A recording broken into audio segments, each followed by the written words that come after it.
Good morning, everyone. I am Kimberly DeSantis, head of the Guyana Fire Services Strategic Management Department. It is my privilege to serve as your chairperson for this significant occasion. It is my distinct honor to welcome you all to this significant occasion as we officially hand over the latest additions to the fleet of the Guyana Fire Service, including 40 rapid intervention firefighting vehicles. This marks a momentous step forward in strengthening the service's capabilities and enhancing our nation's preparedness to respond to emergencies effectively. First and foremost, it is my privilege to recognize the presence of His Excellency Dr. Mohammed Irfaan Ali, President of the Cooperative Republic of Guyana, and your National Security Advisor, Captain Jerry Gavaya. Your Excellency, your unwavering dedication to enhancing public safety and national development is deeply appreciated. I also wish to extend this distinction to the Honorable Robinson Ben, Minister of Home Affairs, and Mr. Andre Ali, Permanent Secretary of the Ministry of Home Affairs.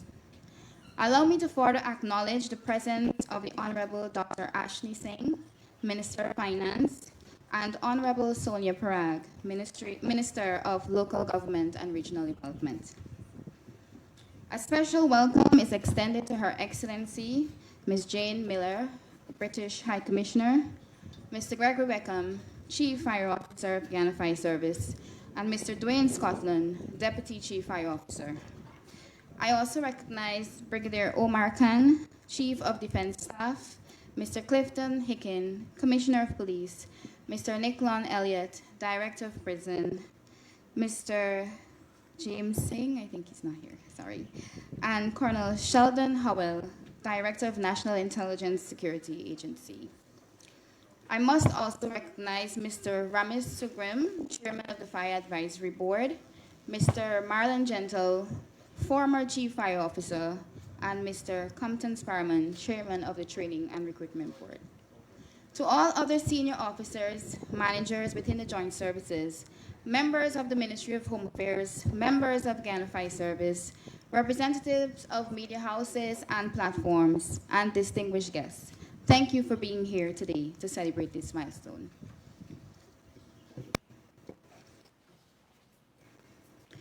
Today is a monumental day for the Guyana Fire Service and our beloved nation. This event symbolizes yet another progressive step toward enhancing public safety, protecting lives, and safeguarding property. The acquisition of these firefighting vehicles is not just a milestone, it is a testament to the government's dedication to the welfare and security of its people. These additions form part of a much larger transformation that has positioned the Guyana Fire Service to better protect the lives and property. This fleet of specialized vehicles will empower us to respond swiftly and effectively, particularly in areas where accessibility has been a challenge. Under the dedicated leadership of the Government of Guyana, we have witnessed the most significant investment in the fire service to date, spanning not only the acquisition of modernized fleet, but also the development of critical infrastructure, equipment, and training. This includes specialized appliances designed to address the unique challenges of our growing urban centers, industrial zones, and rural communities. These resources collectively reflect a bold and visionary commitment to public safety and national resilience. This transformation could not have come at a more pivotal time. As Guyana continues to evolve with rapid industrial development, expanding urban landscapes, and the growth of vital sectors like oil and gas, our ability to respond swiftly and effectively to emergencies is more crucial than ever. The government's forward-thinking investments ensures that the Guyana Fire Service is equipped to meet these demands and exceed expectations. Today, as we take this significant step forward, let us recommit ourselves to the mission of the Guyana Fire Service, to protect lives and property from destruction by fire through employment of best practices. Thank you.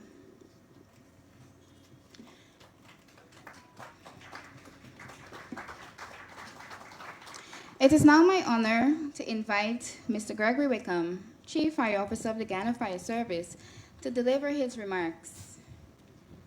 Mr. Wickham has been a steadfast leader in advancing the operational capabilities of the Guyana Fire Service, ensuring that our team is equipped to respond effectively to emergencies across the nation. Mr. Wickham.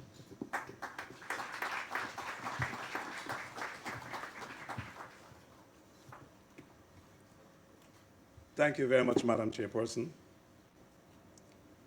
His Excellency, Dr. Mohamed Irfaan, President of the Cooperative Republic of Guyana and Commander-in-Chief, Honorable Minister of Finance, Dr. Ashley Singh, Honorable Minister of Home Affairs, Mr. Robson Ben, Honorable Minister of Local Government, Madam Sonia Parad, Her Excellency, British High Commissioner Jane Carlin Miller, Chief of Defense Staff, Commissioner of Police, Director of Prison, Director of National Intelligence Security Agency, National Security Advisor to His Excellency the President, Permanent Secretary within the Ministry of Home Affairs, Head of the Training and Recruitment Board, Chairperson of the National Fire Advisory Board, Deputy Chief Fire Officer, officers of Guyana Fire Service, our EMTs, leaders of the religious groupings represented by their prayers, our hard-working EMTs and firefighters, officers all, members of the media, and to all special invitees.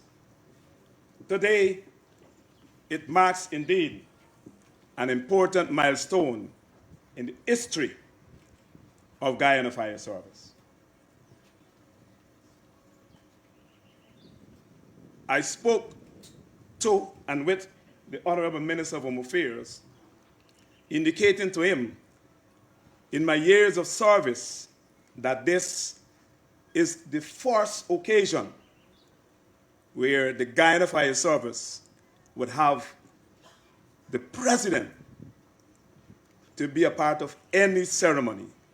That there is notable and deserves an applaud. So, His Excellency, we take great pride in having you be here with us today. Ladies and gentlemen, today marks a momentous occasion in the Guyana Fire Service history and in our country. The commissioning of these new appliances and vehicles and other resources added to the Guyana Fire Service fleet is remarkable.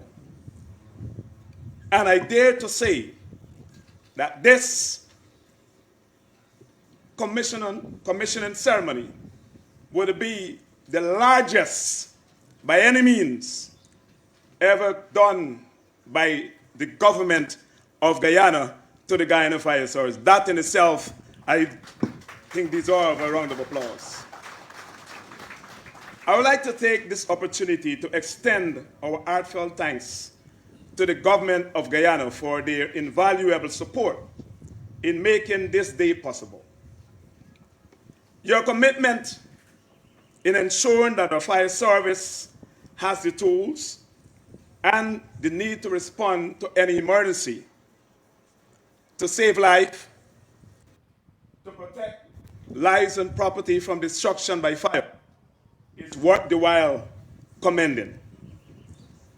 The funding, the resources, the continuous backing you have provided allow us to effectively be able to reach those communities that prior to this year would have been unreachable, and they would have suffered many consequences of fire loss. But to date, with the commissioning of these appliances, we would be able to reach those communities that were unreached for many, many, many years. That in itself is plausible. Your support not only strengthens our fire service, but also ensures that our community remains resilient and protected in times of need and stress, fire-related. To our firefighters, thank you for your bravery. Our emergency medical technicians, over the years, who would have rendered support to many, many lives. And I dare say that you were able to deliver 16 newborn babes safely into this world. That is commendable. Thank you very much for the bravery and the professionalism you have shown, the tireless work in protecting all of us. These vehicles are a reflection of your dedication, and we are proud to have you on the front line serving as first responders. With these new vehicles, we look forward to continuing to serve our communities with excellence, and we are confident that they will play a key role in the many lives and properties we will save from the destruction by fire. Thank you again to the government of Guyana for your steadfast support, and to everyone who has made this achievement possible. Together, we are building a safer and a stronger future for all Guyanese. As we work, we will ensure that we follow steadfastly to ensure that we achieve the vision of His Excellency of the One Guyana platform, as we work to ensure that homes and families are protected and remain safer. I would have to add a bit out of the speech itself or the remarks. I remember when I joined this job, His Excellency, in 1992, the early part of 1992. After finished training, I was placed to work at the airdrome, that is Timir International Airport. And I recall vividly that one such time when His Excellency then, the deceased, Dr. Jagan, was returning from an overseas trip. And the custom is that we'll do the regular presidential standby, where the appliances will come in a certain position, and one of them will tail the aircraft. We were in such a terrible shape that the one ailing appliance went to standby to tail the aircraft. And the other aircraft that had an engine that was not operational, firefighters, we had to string ourselves at the back and put it in a position. Of course, it was a facade. So I said that to say that I'm proud to be at the helm of this service today, where all of our appliances, they're operational, and even when we are acquiring appliances, they are all new appliances that we are getting. So the years of purchasing reconditioned vehicles is over. I want to thank the government particularly for creating this change so that the firefighters will be more confident in performing their duties, knowing that we have the equipment and the tools that are functional. And I will also dare to say, in us acquiring these pieces of equipment and fire tenders in the Caribbean, Guyana is the only country, and the other islands that are there, that has a Bronto skylift, an appliance that can take firefighters 120 feet in the air to do firefighting and to do rescue. So that in itself is plausible. We are leading His Excellency, and I want to thank you for government's commitment and support to ensure that the fire service is equipped to lead not only in this geographic space of our native land, Guyana, but even in the Caribbean. On many occasions, we are leading. Thank you very much. Have a good day.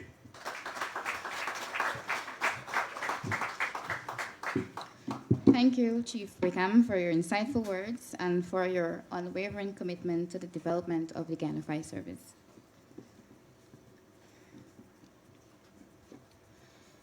Next, I invite Honorable Sonia Parag, Minister of Local Government and Regional Development, to deliver her remarks. Minister Parag has been a vital force in fostering development at the local level, emphasizing the importance of strengthening regional support systems for public safety. Thank you very much, Madam Chair.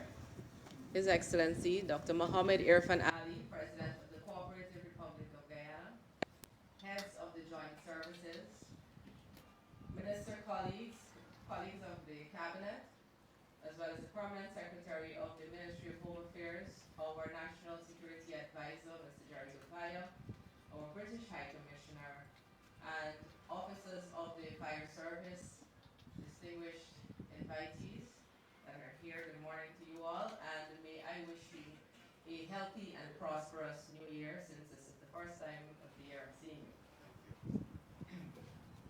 As I have been proud to be a part of a government since 2020, to stand at events after events, not just for the show of it, but that has had real impact and has been meaningful to the citizens of our country. I stand here very honored today to be at another event that will do that, that will make our homes and our communities safer.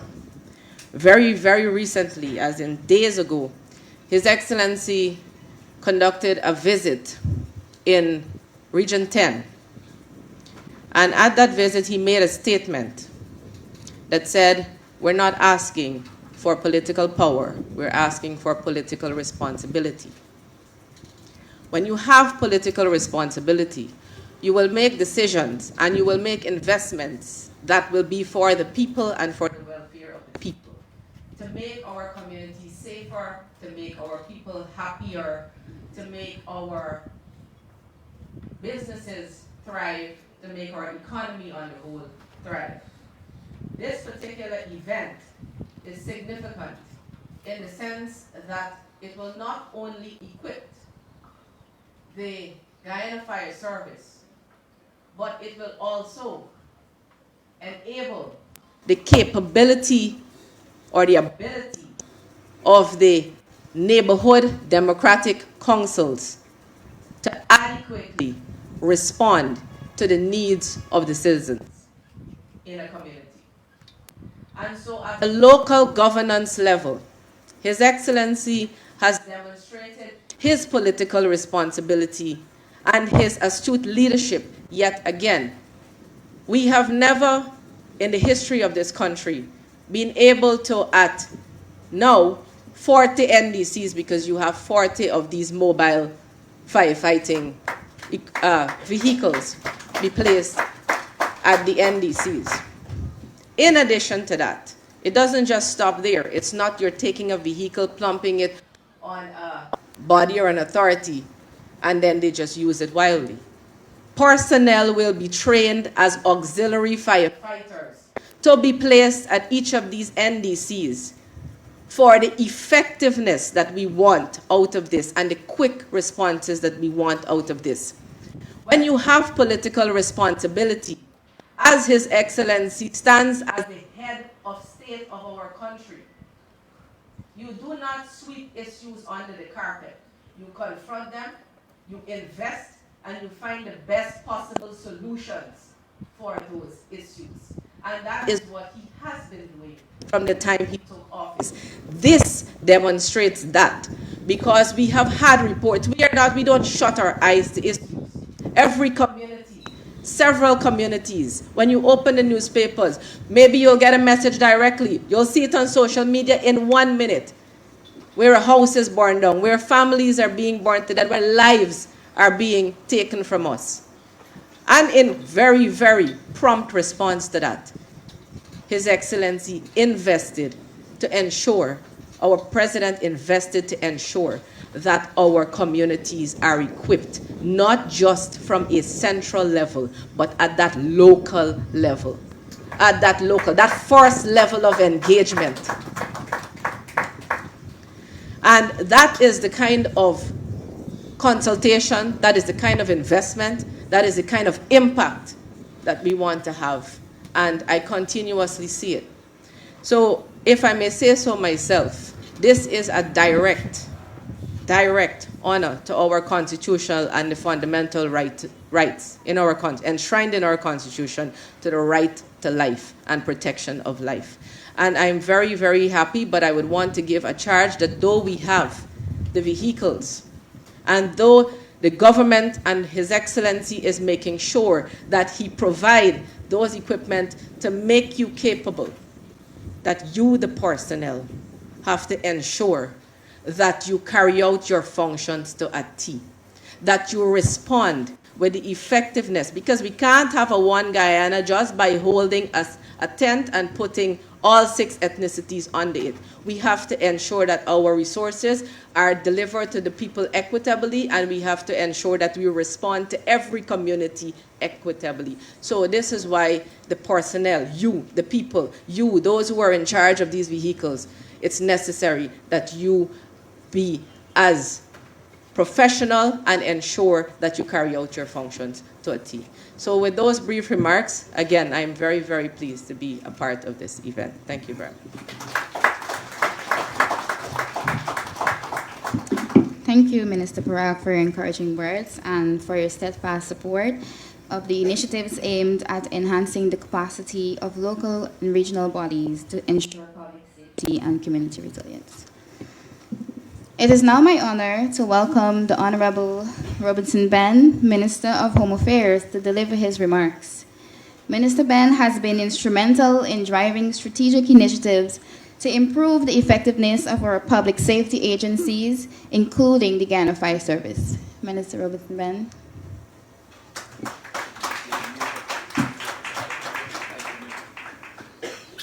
Okay, my apologies.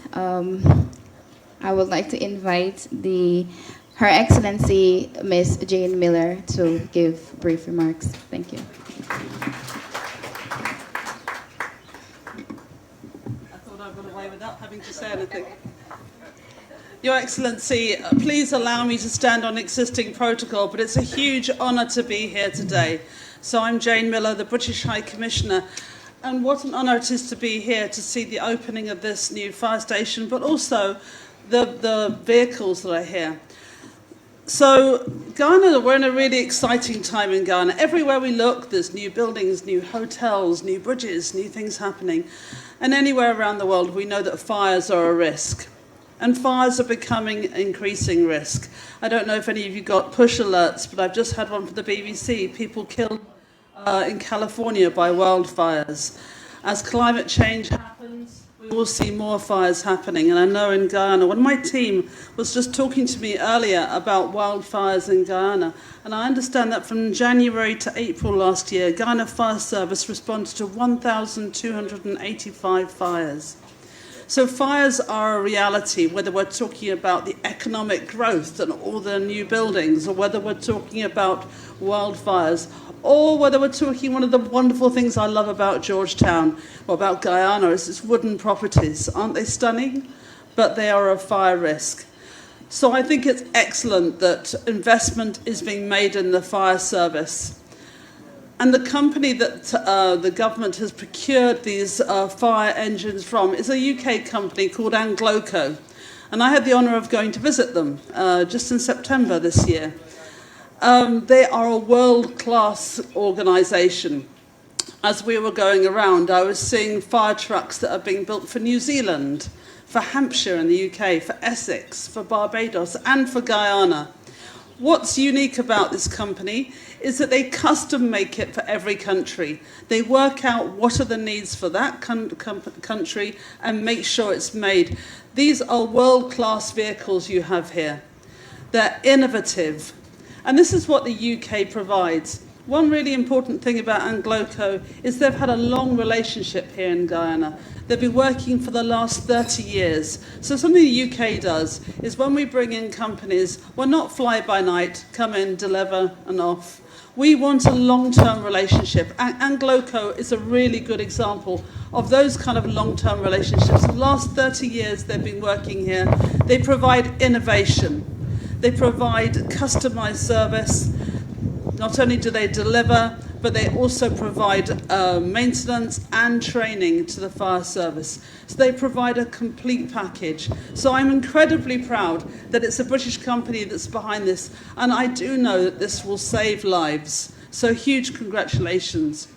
But I thought I'd just read you a quick text. So I was in touch this morning with the team at Angloco, and Steve goes on to say, "It's been such a pleasure working with the Guyana Fire Service. I think for the 30 years I've been working, since 1990 with them, I don't think I've ever had a bad word to say about Guyana. To be honest, they've always been kind and helpful on my visits over the years and always looked after me, made sure I was okay, and also make sure I was working well." So, you know, you've kept their feet to the fire, probably the wrong analogy to use, but you've made sure that they deliver for you. And we as a UK company, will make sure that they provide a good service to you. So huge congratulations to Guyana for buying this really high quality, innovative and custom made service. So thank you very much.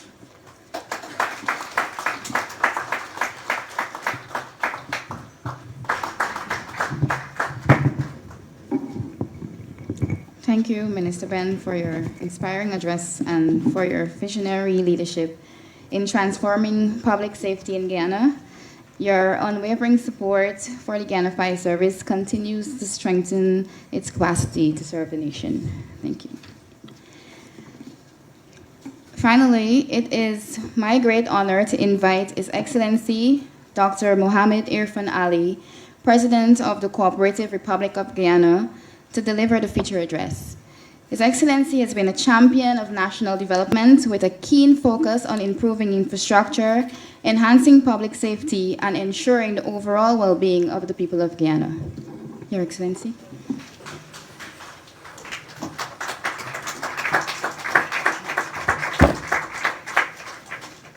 Thank you very much. Please have your seats. Thank you.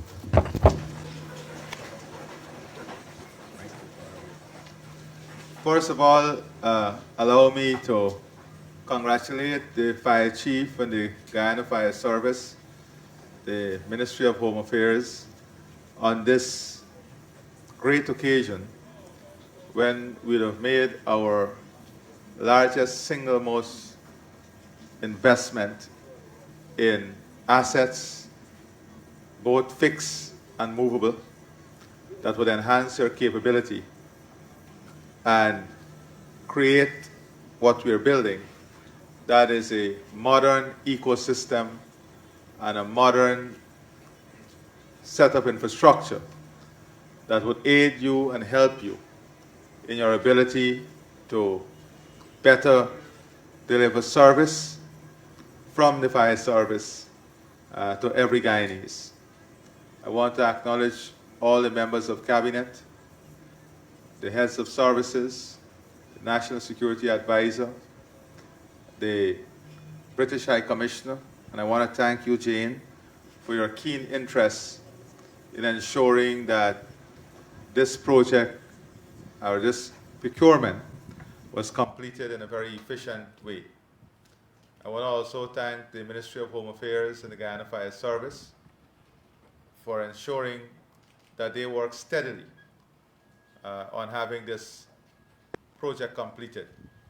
The Minister of Finance was tasked with the responsibility of working with Home Affairs on securing, first of all, these assets.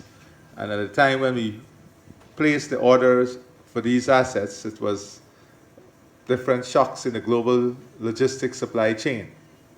So that had to be managed carefully. And as we continue the investment, you know, I want to assure all of Guyana that perhaps now we have the most modern firefighting fleet in the entire region.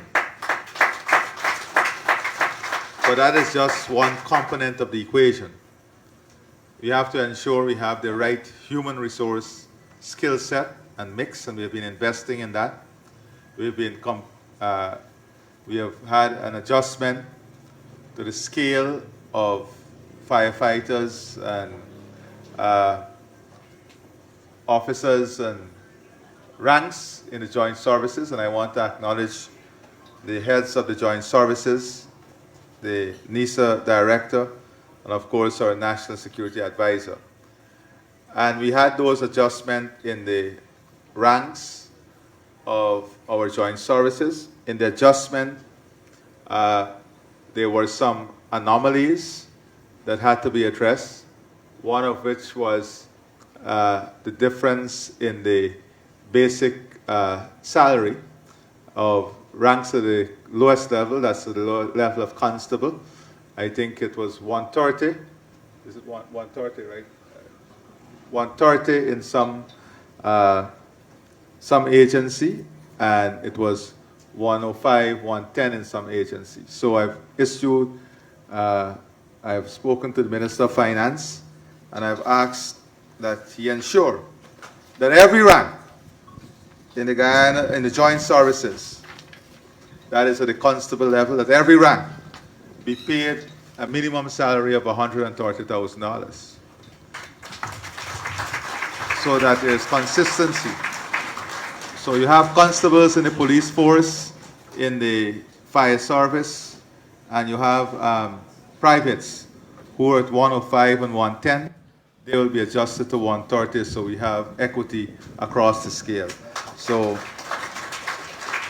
we have your best interest at heart, because we ask for your best too. We ask you to give of your best to our country, and we will give and the country will invest in you. You know, someone asked me this morning, what is my take on the future? And I told them I go to bed with a very clear conscience. And I know every day I give the best bone in me to this country. So I sleep very well. And I believe that the people of this country are very conscious. Let me also say that I've tasked the heads of service, and there's a reason why. I've asked the Chief of Staff, the Chief of Defense, the Commissioner of Police, the Fire Chief, the Director of Prison, the National Security Advisor, the Director of NISA, and for them to bring along all the commanders in the different divisions with Barnett, Murray, and I know the names I've asked for. And I've asked them to ensure by the end of January, in every single NDC, we have the volunteer firefighting group. I hope they remember, because I asked them when we were going through the Christmas season, to ensure that in every NDC, they work with the NDC to have the volunteer group established, all of whom will be persons under the $40,000 initiative that we have, the part-time employment initiative, and that the training program be developed to have those persons incorporated into the human asset base of the fire service. And I'm holding them to that responsibility. And I've asked my National Security Advisor to be a part of this, because this is key for these investments. I've asked the Jane to help us in terms of getting training for the maintenance of these assets from Angloco, because they are an integral part of our development and our strategic direction. I want to advise too that we have started the rehabilitation and putting a new fire hydrants all across Georgetown and in new urban centers and where we have large population. We have done hundreds of those fire hydrants. I want to thank retired Brigadier Joe Singh uh, and his team, which include the National Security Advisor, the Minister of Home Affairs and his team, for the way in which we have embarked on this project. We have a number of vibrant hydrants now functional, new hydrants, but I've asked the Minister of Finance to ensure that we have a mapping of all the hydrants that is required in these new large communities, the city, towns, and other key areas, and we are committing to finance the establishment of all those hydrants commencing this year. So that's another major initiative that we're going to have to support firefighting. These are important investments. I believe that community investment is key, and the Minister of Finance soon will be delivering a budget, and part of what we're looking at as the macro project, the large projects are now integrating into community projects, is that you will see heavy emphasis on greater community investment, more community responsibility. So you will see assets that will be procured to deal with community-based problems, neighborhood-based problems, whether it's solid waste, whether it's security. And I want to, where's my phone? I just got from the establishment of the speed cameras a report, and I'll show you how technology helps us and why we have to invest in technology, especially when we have limited human resource human base. You know, we're short of human resource. And I'll show you what we have been able in 1 week to establish. I have on my phone what the Commissioner of Police would have on his phone right now. And that is an assessment of the traffic and of speeding in different areas by time of the day. And we have been able, through the use of technology, to get real information that can help us to more strategically use our police assets. So what we found in the last 5 days of data, based on these speed cameras that we have established, is that on average, between 7 to 11% of road users are speeding. And we have the time, the peak time when speeding occurs, so that we can have, as I said, more strategic alignment of our human resource asset with real data that will help us in security and policing.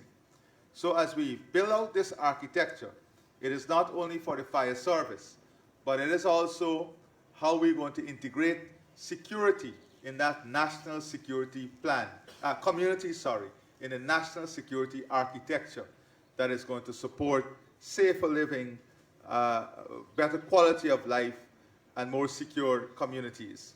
So the national security plan covers all aspects of national life and national development, and high emphasis will be placed at the community level.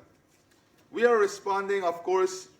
Last year I said, when you have these new assets, and that is the thing about development, development breeds development.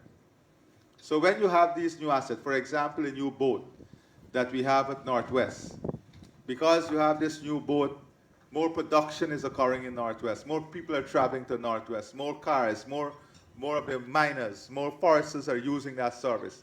So it creates its own efficiency because now we don't have enough capacity. And we are working now on meeting that capacity. We have put in an additional boat, for example, going to Supanam, and still we don't have enough capacity.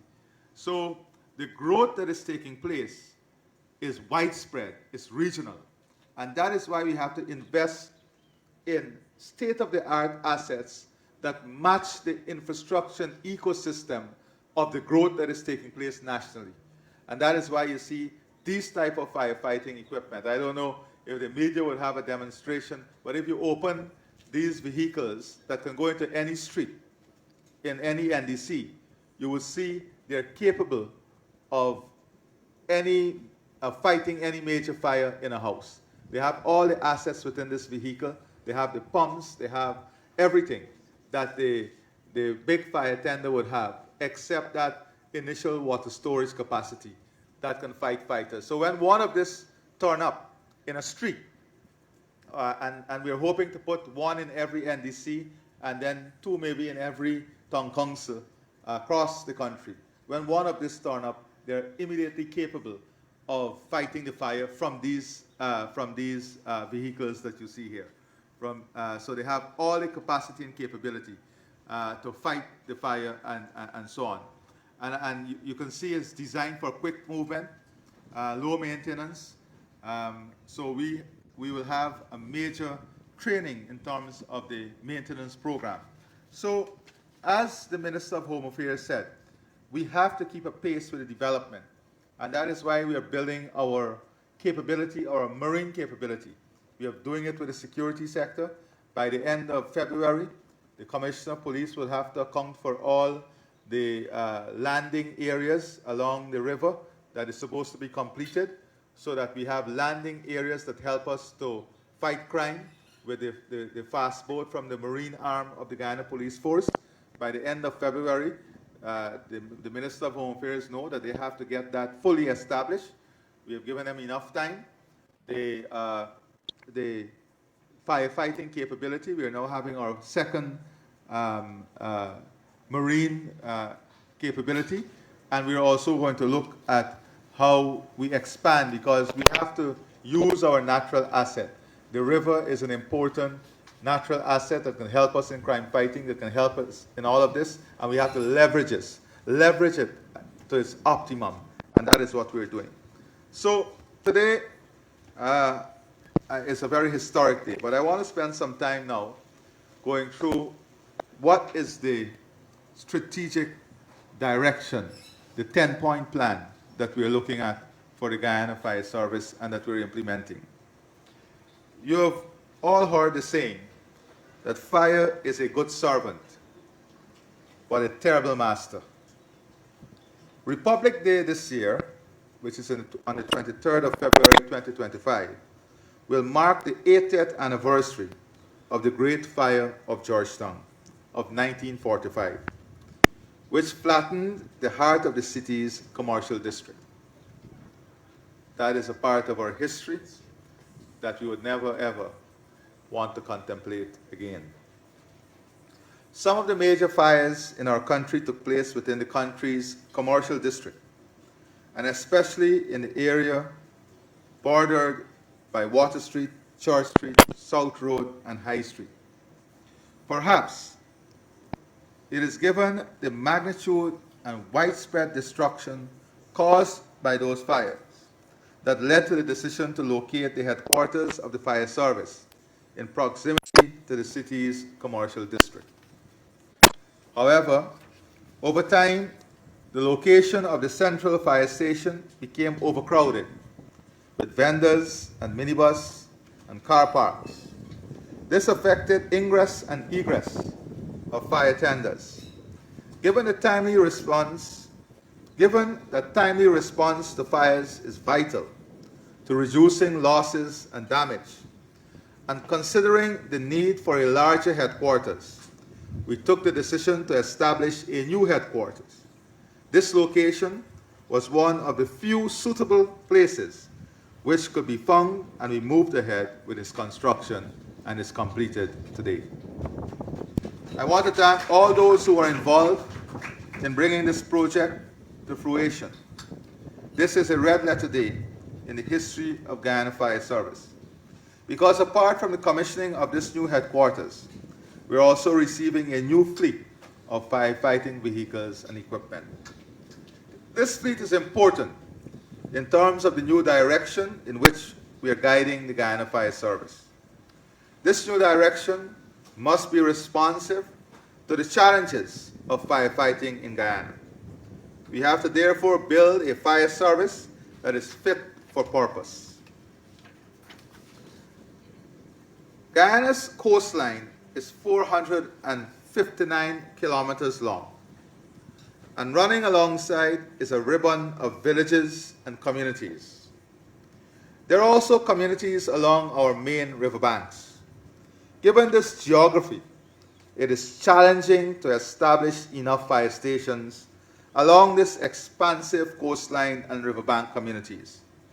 As such, we must move forward towards a more devolved model of fire service, one in which we equip communities with firefighting and fire prevention resources to supplement the efforts of the Guyana Fire Service. So although we have increased our fire stations, built new fire stations by 100% over the last 4 years, 100%. We are cognizant of the fact that this too would not lead to the full effectiveness because of the geographic layout of the country. And that is why we have to invest in communities and build a capacity within communities. Timely response is critical to effective firefighting, as the first few minutes of a fire are often decisive in preventing loss of life and minimizing damage. Recognizing this urgency, we are prioritizing the deployment of early responders within communities to tackle fires immediately upon outbreak. This underscores the importance of acquiring new fire tenders, which will enhance the capacity of local responders to act swiftly and effectively. Our vision is to ensure that almost every community in Guyana is organized to respond to fires within their precincts, equipped with essential firefighting tools, and supported by accessible fire tenders. Through these efforts, we aim to empower communities to take immediate action upon the outbreak of a fire while they await the dispatch of tenders from the Guyana Fire Service. What this means is that we must establish a core of first responders within communities who are trained and mobilized to take immediate action in the event of a fire or other emergencies. These individuals will serve as the first line of defense, bridging the critical gap between the outbreak of an incident and the arrival of professional fighters. Let me pause here to say also that we'll be buying modern firefighting balls that will be part of the community support system. These are the commercial scale firefighting balls that you throw on the fire and it can help the spread of the fire. So that will be part of the first responders training. So they will be able to turn up on the scene with these modern balls that help and are critical in community firefighting efforts. I also want to say to Jane that we have acquired with the Guyana Defense Force, now forgot the technical name, the telebuckets for the chopper. So we have the capacity, we have already trained to fight bushfires and forest fires with the buckets. We have the buckets to be attached that can go to the rivers, dip the water. They're also going to conduct training in case we have major fires within the city or in other urban settings. So they're equipped now and they're fully trained, and we have that capacity and capability. I think it's the first such capacity and capability. You would recall that in the very dry season last year, we had to have the help of Brazil to fight some of the forest fires, and they had this capability. And we have now adopted that technology and built that capability in our system. And that capability also will come with the new acquisition. So we're integrating our assets among the joint services too.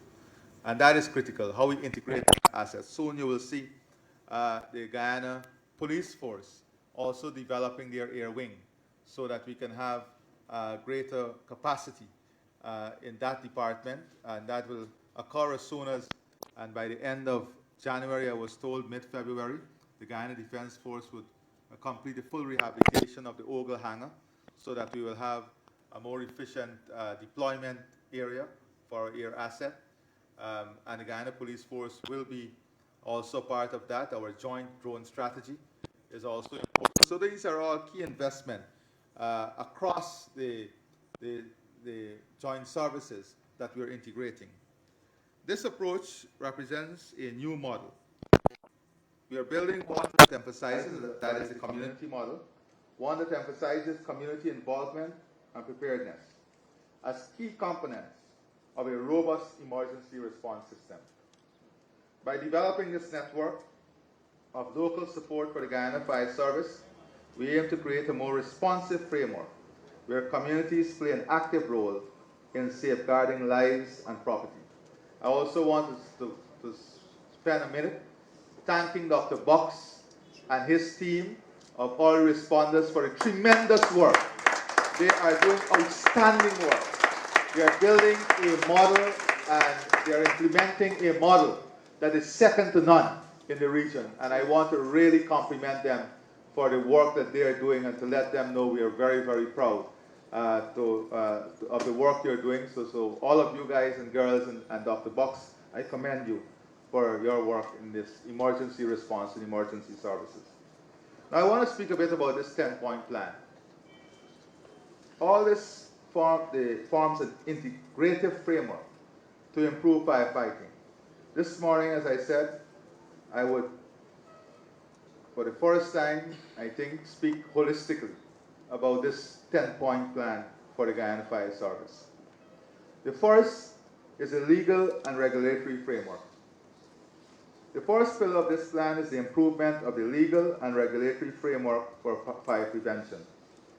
Efforts will be intensified to strengthen fire codes and standards for buildings, ensuring that structures are designed and maintained to reduce the risk of fires. As part of this initiative, legislation will be reviewed to mandate stricter inspections, certification processes, and robust enforcement of safety regulations. Additionally, stiffer penalties will be imposed for non-compliance, sending a clear message that the importance of adhering to fire safety standards is non-negotiable. These measures are all geared towards improving fire prevention, fostering a culture of safety, and minimizing the likelihood of devastating fire incidents across the country. The second aspect of the plan, institutional framework. The second pillar involves improving the institutional framework. To enhance the fire services institutional framework, we'll implement measures to improve coordination within the service and other key agencies. Internally, the fire service will adopt streamlined protocols to ensure that additional units can be swiftly mobilized to respond to large-scale fires or emergencies requiring greater resources.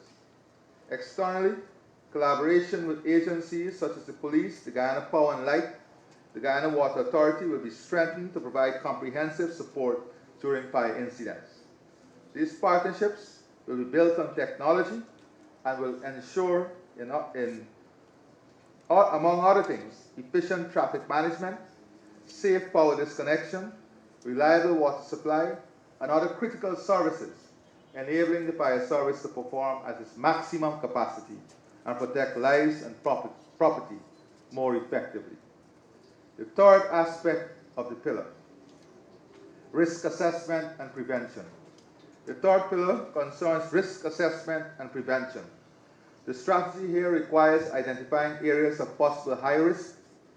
The rationale for identifying high-risk area lies in the need to prioritize resources and tailor strategies to mitigate hazards effectively. Now, I give you an example of how we're using technology to identify high-risk time of the day for accidents and so on. Same here. We have to do a high-risk zoning in terms of fire, looking at our forests, looking at urban setting, looking at the type of industries and all of these things. So as I said, we have to prioritize and tailor strategies to mitigate hazards effectively, especially in regions most vulnerable to fire outbreaks.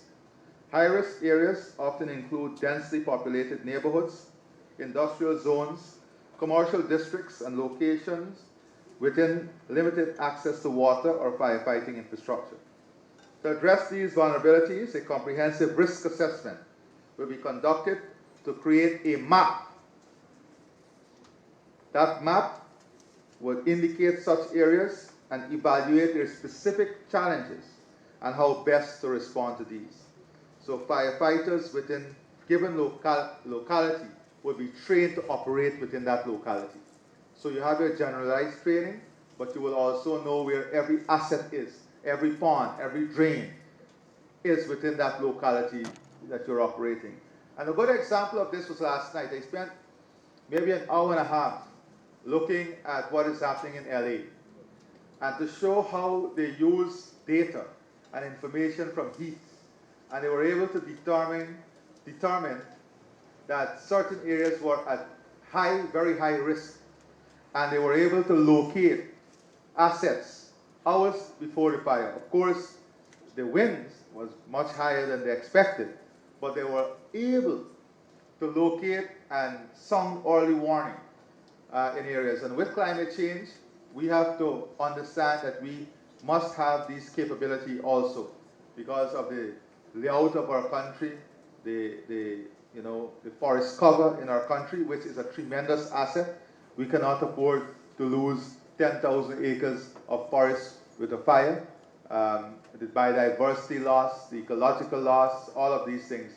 It's a great asset. So we have this great forest asset that we have to protect, and firefighting is an important part of protecting that asset too. The fourth aspect of the plan, public awareness and education. It is often said that prevention is better than cure, and in the realm of firefighting, fire prevention is unquestionably better than firefighting. This underscores the critical importance of public education on fire prevention and safety. And we're going to have a consultation with all the media houses, both established press and social media, to see how we can collaborate and how we can support them in this public education process that is critical in fire prevention. So this, as I said, underscores the critical importance of public education on fire prevention and safety.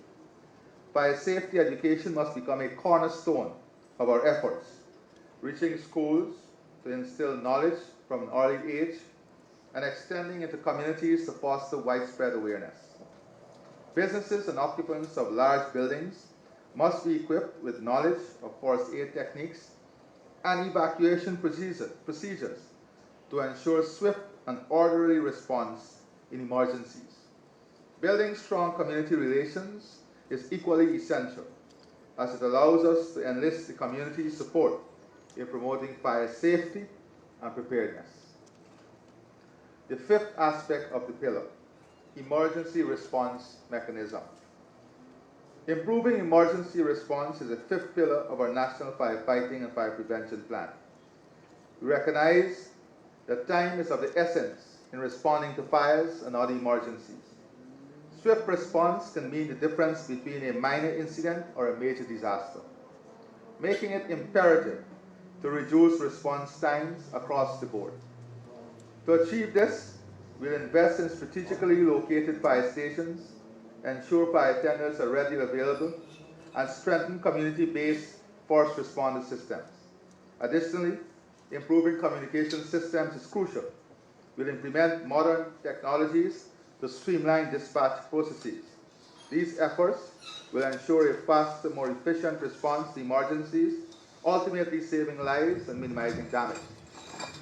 I've already asked the Minister of Finance to work with the British High Commissioner to identify the systems that they are using, the Angloco company is using, in terms of communicating and interacting within their structure, so that we can apply those technologies here and we can have those technologies within the first half of this year.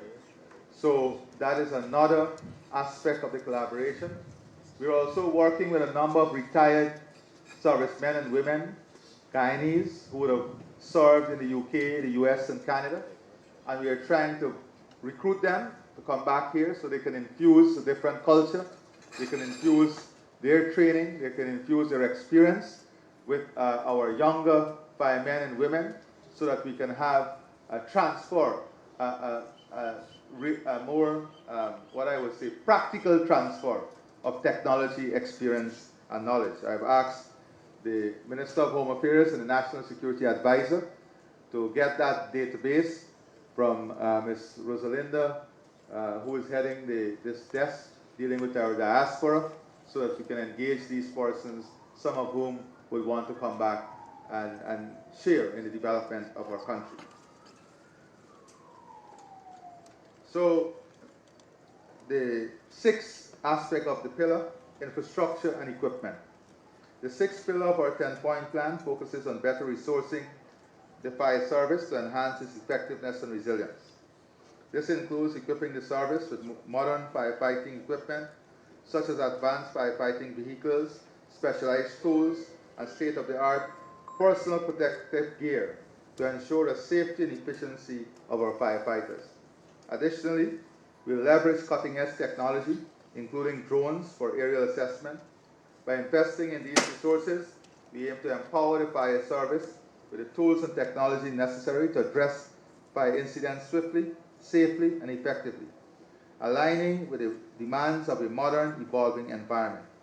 Part of this, of course, includes training, looking at the welfare of our staff, but also importantly, holding our staff accountable. Technology would be helping us to hold our staff accountable for their action. The seventh aspect of the pillar, disaster preparedness. The seventh pillar of our plan focuses on preparing the Guyana Fire Service for an expanded role in disaster preparedness, particularly in addressing the growing threat of forest fires. Extended dry weather conditions have led to outbreaks of forest fires in hinterland communities, posing significant risk to vast acreage and nearby human settlements. These fires can escalate rapidly, and we have seen this last year. From Savannah fires, we had to use the chopper. We had to deploy members of the joint services to battle major fires that could have been disastrous, posing significant risk to acreage and nearby human settlements.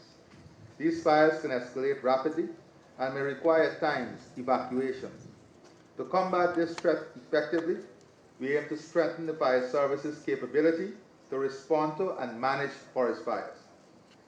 This includes specialized training for local firefighters, equipping them with the skills and techniques needed to tackle these challenging situations. By enhancing the preparedness, we can safeguard both our environment and communities, reducing the devastating impact of these natural disasters. One of the things that technology has helped us to do is to find more usable tools. I mentioned the balls, for example. We are working now, I've asked the fire chief to work with all the new hotels and commercial buildings to have these balls available on every floor, so that even the guests at the hotel, if there's an emergency, can just pick up one of these balls and explode it on the fire, and that the staff can have training to use these balls. So if we have these, then it is a further effective tool that would help us. The eighth aspect of the pillar, monitoring and evaluation. As part of our National Firefighting and Fire Prevention Plan, we'll prioritize data collection, audits, and policy reviews to build a more adaptive and effective fire safety framework. A comprehensive database of fire incidents, response times, and outcomes will be maintained to analyze trends and identify areas for improvement. This feature will be digitized and will be online, so that one can go and check online and see the update on a fire. They can see what was the response, what was the nature of the fire, and every aspect in relation to every fire. So that system, I've asked the Minister of Public Service to work with the National IT Advisor to have this system in place before the end of the first quarter of this year.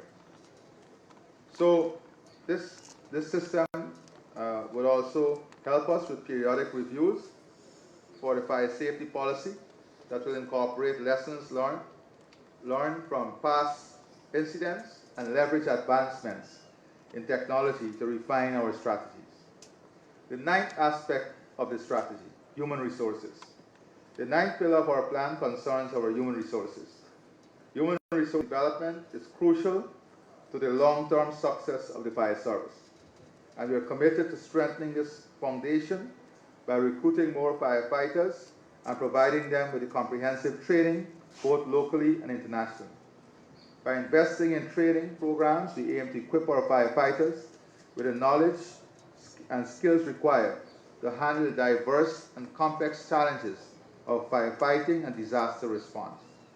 Additionally, we recognize the importance of supporting their welfare and well-being, which includes offering improved financial, housing, and other benefits to ensure they're adequately cared for.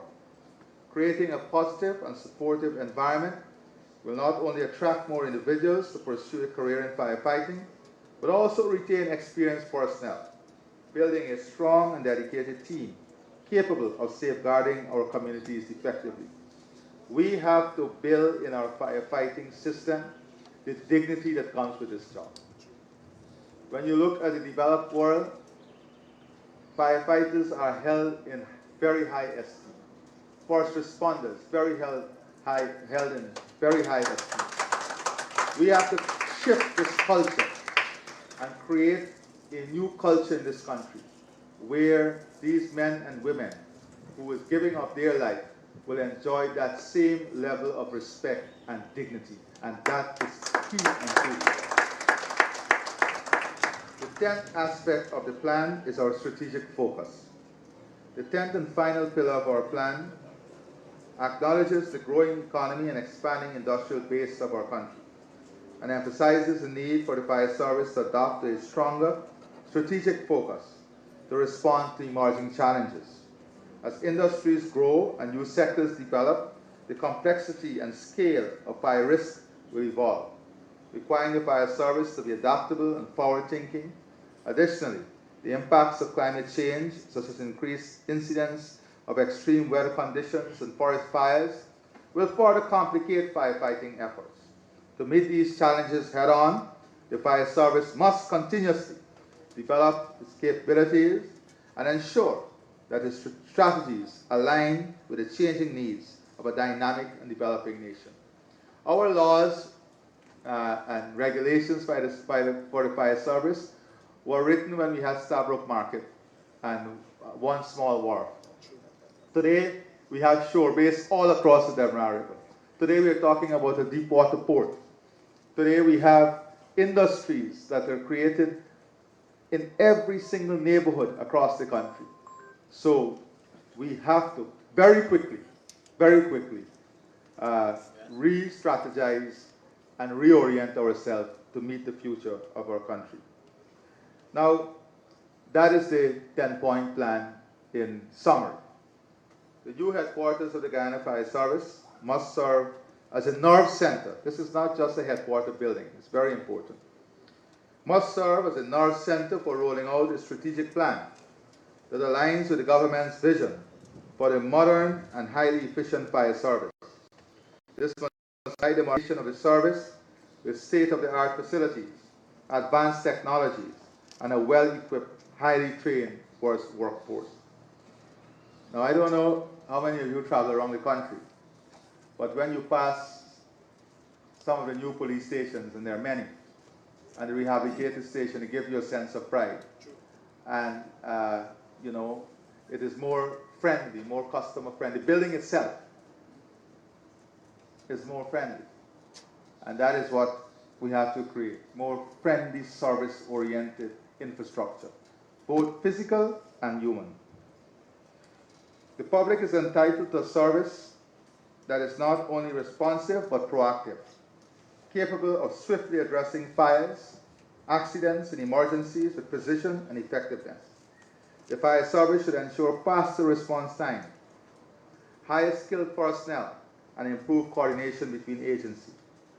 With improved fire prevention measures, cutting-edge firefighting tools, and a focus on continuous training, the Guyana Fire Service must set a new standard of excellence, providing every citizen with the confidence that help is always within reach. The construction of this new headquarters and acquisition of new fire tenders are clear manifestations of the government's commitment to building a professional, efficient, and responsive fire service. These investments reflect a forward-thinking approach, ensuring that our firefighting capabilities are equipped to meet the growing challenges of a modern society. With a new headquarters and an expanded fleet of vehicles and equipment, we are enhancing the fire service's operational capacity, improve response time, and positioning the service to better protect our citizens from fire hazards.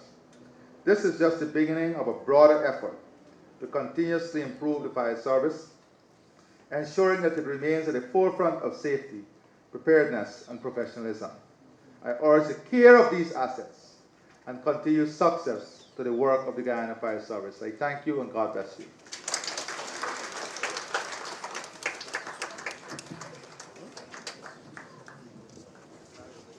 Thank you, Your Excellency. Your vision and leadership continues to chart a path toward a safer, stronger, and more resilient Guyana. We are deeply grateful for your ongoing commitment to the safety and prosperity of our nation. Ladies and gentlemen, it is now my pleasure to invite Station Officer Sons, Fire Prevention Officer, to deliver the vote of thanks. Station Officer Sons has been a dedicated member of the Guyana Fire Service, playing a crucial role in promoting fire safety awareness and prevention measures across the nation. Today, he will express our collective gratitude to everyone who made this occasion possible. Station Officer Sons.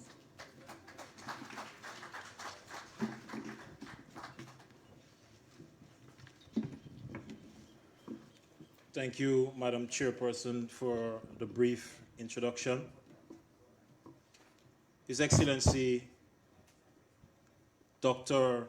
Mohammed Irfaan Ali, President of the Cooperative Republic of Guyana.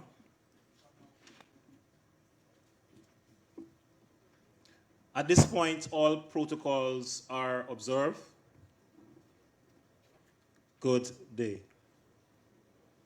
With immense gratitude, I rise to deliver the vote of thanks on this auspicious occasion, which is the commissioning of our new headquarters and the unveiling of our new fire appliances. Firstly, I wish to extend our deepest thanks to His Excellency, Dr. Mohammed Irfaan Ali, the President of the Cooperative Republic of Guyana and Commander-in-Chief of the Armed Forces, for honoring us with your presence and for your unwavering commitment to advancing the safety and well-being of our nation. Your leadership continues to inspire progress, and today is a testament of that. To our distinguished religious leaders, thank you for your heartfelt prayers and blessings that have imbued this ceremony with a sense of purpose and divine guidance. Your spiritual support reminds us of our duty in serving and protecting our communities. A special thank you to the Honorable Minister of Home Affairs, Mr. Robson Ben, and the Permanent Secretary, Ministry of Home Affairs, Mr. Andre Ali, and all other government agencies for your support in making this vision a reality. Your collaborative efforts have been instrumental in elevating the Guyana Fire Service to new heights. To the members of the Fire Service, both past and present, your dedication and bravery are the foundation of our success. The new appliances are not just tools. They are symbols of our collective commitment to excellence. To the contractors, suppliers, and everyone who worked to deliver these new firefighting appliances and also our spanking new building, we thank you for ensuring that the Guyana Fire Service has the best tools and facility to meet the challenges of today and tomorrow. Finally, to everyone in attendance today, our invited guests, media representatives, and members of the public, your presence amplifies the importance of this event. Your continued support motivates us to deliver service with confidence. Thank you all, and may this milestone mark the beginning of even greater achievements for our beloved nation as we stand brave and strong as one people, one nation, one destiny, one Guyana. Thank you, thank you, thank you.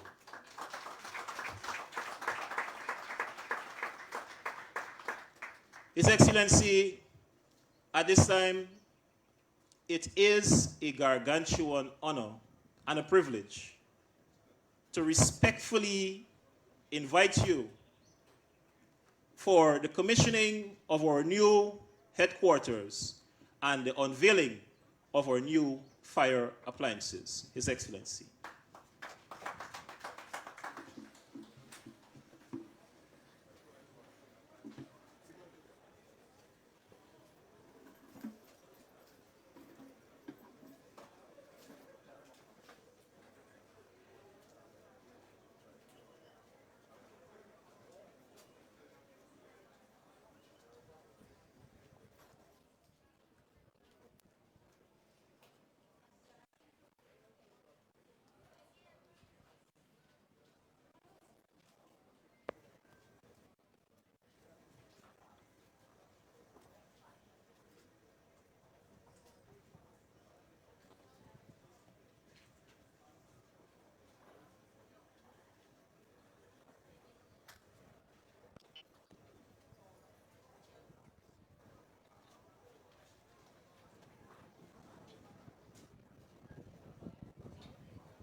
Hot.